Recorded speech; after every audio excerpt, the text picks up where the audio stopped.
Ma olen 15 aastat õppinud ja teistele õpetanud, kuidas kasutada YouTube'i oma ettevõtte turunduses. See on minu esimene videopodcast. Teil on julget pealehakkamist. Kui sa juba teed podcasti või mõtled selle peale, siis see saade on sulle. Ma annan sulle 5 mõtet, miks sa peaksid edaspidi tegema kõik oma podcastid video kujul ja laadima need üles YouTube'i. Aga kas see on üldse podcast? Kas ma pean kõrvaklapid pähe panema? Kas podcastis peaks olema ka saatekülaline? Jah. No tegelikult nagu võiks olla. Muidu, mis sa ikka üksi siin räägid? Aga mis on üldse podcast? Sõna podcast on 20 aastat vana. See tuleneb sõnadest iPod. Ma ei tea, kas keegi mäletab, mis asi on iPod.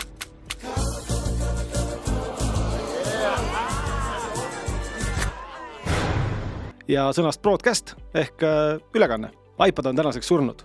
Apple lõpetas selle toote tegemise juba 2 aastat tagasi ära. Aga podcastid on hakanud elama. 6 aastat tagasi ehk aastal 2018 oli maailmas hinnanguliselt 500 000 ehk 500 000 podcasti. 2024. aasta alguses on neid aga 5 miljonit ehk 10 korda rohkem. Võrreldes algusaegadega 100 korda rohkem! Ja ei ole mingit märki, et see trend lähiajal peatuks. Ka Eestis tuleb iga päev eetrisse rohkem podcaste, kui on päevas tunde nende kuulamiseks. Eesti keeles nimetatakse podcasti ka taskuhäälinguks. See ilmselt tuleneb sellest, et saad saate panna taskusse ja siis seda ükskõik mis ajal kuulata. On sul internet parasjagu või mitte.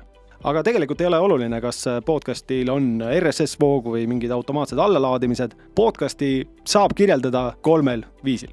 Esiteks, see on järel kuulatav või vaadatav. Teiseks, podcastid on kindla regulaarsusega.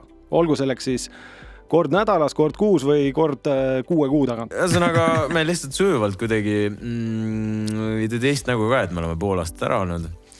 Aga ei peagi tegema. Ei pea. Kolmandaks, üldiselt on tegemist vestlussaatega ja seetõttu ongi natuke kaheldav, kas see parasjagu on podcast või mitte. Ning veel üks oluline osa podcastide juures on see, et podcastid üldiselt ei vanane. Ehk sa võid mõnda vanemat podcasti kuulata ka aasta või paari pärast. Maailma populaarsemaks podcastiks võib pidada Joe Roganit ja siin ilmselt ei ole midagi imestada, et Donald Trumpist võib saada järgmine Ameerika president. Aga lisaks sellele, et tema podcast on Spotify's, Apple podcastis, Google podcastis, siis on see väljas ka YouTube'is. Tal on rohkem kui 16 miljonit kanali tellijat ja üle 3,3 miljardi kanali kuulamise või vaatamise. Ja sellest ma tahan öelda, et podcasti viimase aja kõige populaarsem trend ongi videopodcast.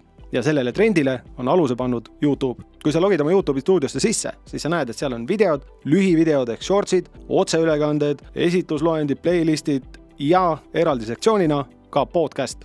YouTube on podcasti maailma hakanud väga tõsiselt võtma ja ma ei tea mitte ühtegi põhjust, miks sa ei võiks ka oma podcasti YouTube'i Ma panna. märkan seltsimiste nägudel tõsist entusiasmi. Eks ole? Aga podcasti YouTube'i laadimiseks peab sul olema video. Mida teha siis, kui sul on ainult helifail? Väga lihtne. Võtad ükskõik millise videoprogrammi, paned helireale podcastist saadud heli ja videoreale saates osalejatest tehtud pildi. Kui sul seda ei ole, siis kas või oma ettevõtte logo ja lasedki video välja. Kui sul on abi tarvis, võta ühendust. Aga mõnevõrra parem lahendus on see, kui sa teed oma podcasti mõnes videostuudios, näiteks sellises. Sedasi sa saad väga lihtsalt oma saatest nii heli kui ka videofaili. Helifaili laed üles Google podcasti, Apple podcasti, SoundCloudi, Spotify'sse, kus tahad ja videofaili laed üles YouTube'i. Aga mis on need 5 põhjust, miks sa peaksid oma podcasti YouTube'i laadima?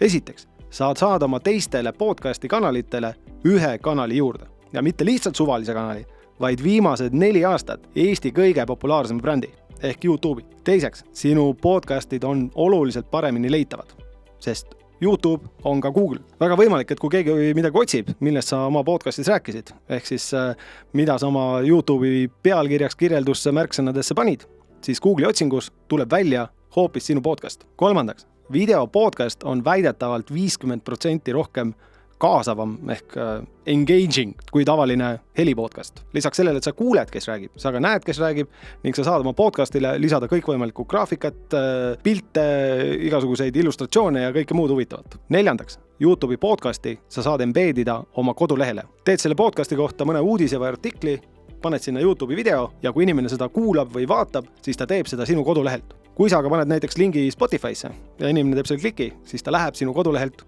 ära.